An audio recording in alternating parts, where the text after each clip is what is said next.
Thursday, 17 October. Welcome to the PDB Afternoon Bulletin. I'm Mike Baker, your eyes and ears on the world stage. All right, let's get briefed. First, significant breaking news out of Israel, where the IDF has just confirmed that they've killed Hamas leader and 7 October mastermind Yahya Sinwar. I believe the term is good riddance. Later, an independent panel has issued a damning report of the systematic failures of the U.S. Secret Service that led to the July 13 assassination attempt on former President Trump.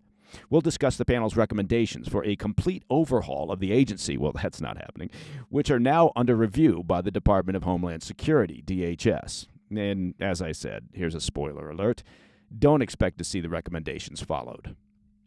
But first, our afternoon spotlight. Israeli officials report that IDF forces have killed Hamas leader and 7 October mastermind Yahya Sinwar in a firefight with soldiers in the southern Gaza Strip on Wednesday. While details are still unclear regarding the circumstances of his death, the IDF and the Shin Bet issued a statement earlier Thursday saying that 3 Hamas terrorists had been eliminated in a firefight with Israeli troops. Notably, they said that the incident was not the result of an intelligence operation. That's interesting, but rather a chance encounter during a routine patrol by IDF soldiers. Now, the IDF stressed that no hostages were involved in the incident. Members of Israel's security cabinet had been informed by the IDF of Sinwar's possible death early Thursday morning, and images began circulating on social media showing what was believed to be his remains. According to Axios, officials with the Israeli police made the initial determination that one of the bodies belonged to Sinwar after its forensics team analyzed photographs of his teeth. A subsequent DNA and fingerprint analysis, which the IDF matched against records that they have from Sinwar's time in Israeli prison, confirmed his death. Now, his termination represents one of the biggest victories for Israel since the war began last year.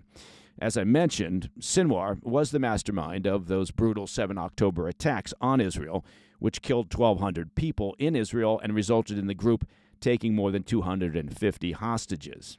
Now, Sinwar had reportedly been hiding in Hamas's extensive tunnel networks under Gaza since the attacks, using some of the Israeli hostages and in a broader sense, the Palestinian population as human shields. While Israeli intelligence had long tried to target Sinwar and at times located his exact position, the IDF had been unable to strike due to the risks posed to hostages.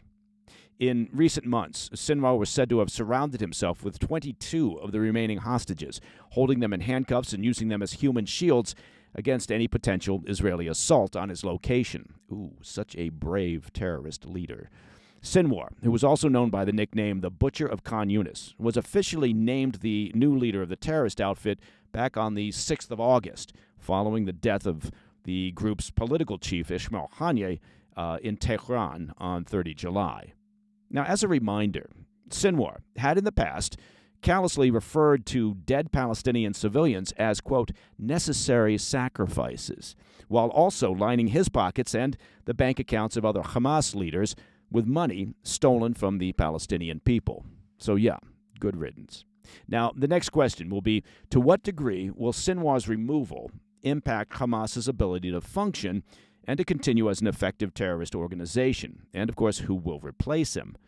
Hamas is definitely degraded and in disarray, but they're not destroyed. And, of course, they're still under the wing of the Iranian regime and the IRGC. While Sinwar's removal represents a major victory for Israel, the fight continues, and it will continue as long as the Iranian regime and the IRGC, as long as their prime directive is the removal of Israel. All right, coming up, an independent panel has issued a scathing report on the systematic failures of the U.S. Secret Service that led to the July 13th assassination attempt on former President Trump.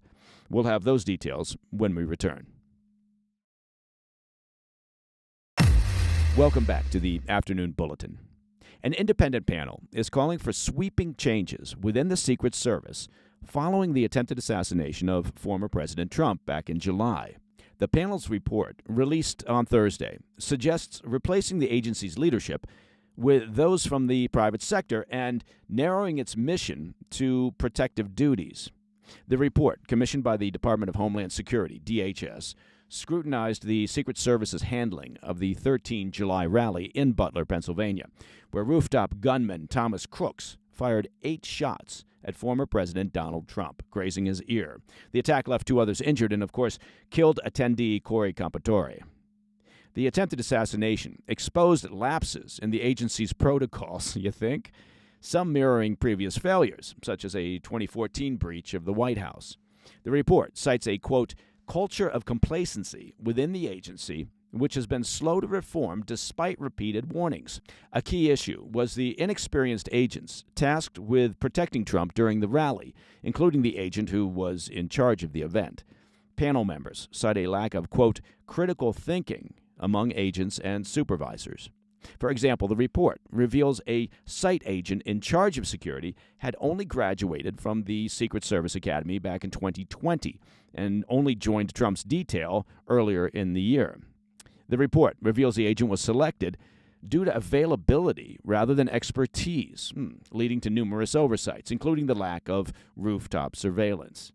Another failure that is important to spotlight from the report involves the agency's drone detection system, which was handled by an agent with only informal training on the system. The 13 July Butler, Pennsylvania rally was reportedly only the 3rd time that agent had used the equipment, and technical issues rendered the system inoperable. And this allowed, of course, the gunman to fly a drone over the rally site unchallenged. It's important also to note the agent's response during the attack was also criticized. Trump's upper body was left exposed, and agents failed to follow proper procedures to protect him. These mistakes prompted recommendations for further training. In the aftermath, 6 Secret Service agents were placed on restricted duty, and Kimberly Cheadle, the agency's director, resigned during growing divisions over who should be held accountable. Well, not to mention her inability also to display any leadership qualities. The report underscores broader institutional challenges. Panel members, including former DHS Secretary Janet Napolitano, noted that the agency has become, quote, insular and stale. Napolitano also called for leadership from outside the government, stressing that the agency is overdue to bring in external talent, noting that the agency has had only one director from outside the agency in over a century. The panel's recommendations are specific. Recommendations include mandatory aerial surveillance at all outdoor events, yeah, well, that would make sense, and more rigorous training programs. Another key suggestion is for the Secret Service to focus on its core protective mission, even if it means reducing its role in investigating financial crimes. The panel emphasized that increasing funding alone will not solve the agency's issues. Well, that runs counter to the standard Washington, D.C. practice of just throw more money at it. While other inquiries into the Secret Service's handling of the 13 July assassination attempt remain underway, the independent panel's report offers the most comprehensive critique of the agency's failures to date. Now, I don't want to sound cynical. I guess I often do sound cynical, but there is little to no chance that the panel's recommendations will be followed, particularly the outside leadership concept and the advice that they focus on protective services and remove the agency's financial investigations responsibilities. And it's not because the panel is wrong. They've made very good recommendations. It's because Washington, D.C., meaning the federal government, well, hates change. And it doesn't just hate it. It's allergic to it. Some of these problems cited by the panel have been previously highlighted by others going back at least 10 years. And we'll likely be dealing with some of the same issues and concerns in another 10 years' time. And that, my friends, is the PDB Afternoon Bulletin for Thursday, 17 October. If you have any questions or comments, please reach out to me at pdb@thefirsttv.com. And to listen to the show ad-free, well, become a premium member of the President's Daily Brief by simply visiting pdbpremium.com. Couldn't be simpler. Now, word on the street is that the PDB team is currently hunkered down in our global corporate secret lair, busy producing the latest episode of our extended weekend show, the PDB Situation Report. Well, word on the street is correct. The latest episode will drop tomorrow. That's what the kids say. They say it'll drop tomorrow evening at 10 p.m. on the First TV. And as always, we'll be up over the weekend on our YouTube channel. Check that out. It's at President's Daily Brief, as well as, of course, all podcast platforms. Make sure to tune in and learn stuff. I'm Mike Baker, and I'll be back tomorrow. Until then, stay informed, stay safe, stay cool. Hey, thanks for tuning in. If you enjoyed this video, don't forget to hit that like button and leave a comment, a really positive, nice, and kind comment. That would be appreciated. And if you're not already subscribed to our channel, make sure to subscribe and turn on notifications so you don't miss any of our daily updates.